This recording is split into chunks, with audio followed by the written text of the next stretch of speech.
The reason it's an easier budget is the Fed has so many assets, $4.5 trillion of assets, that the Fed returns about $90 billion to the U.S. Treasury every year. So it doesn't have to ask for any money.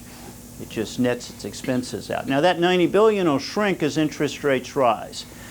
So the Fed, like any head, the Fed has about $65 billion of paid-in capital and $4.5 trillion of assets. So if you're doing the math, that's like a 60+1 ratio of leverage, something that most regulators would never allow. So it puts them as a pretty leveraged hedge fund. Their cost of funds, the first $1 trillion cost of funds is zero, because that's the cash in your wallet and it pays no interest. The other $3.5 trillion, though, are reserves.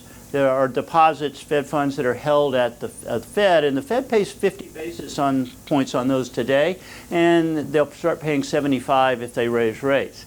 So as their cost of funds rises, their profitability, their earnings will come down. Prior to all this quantitative easing, they were typically returning about $20 billion to the Treasury. So it'll head that direction over the next couple of years.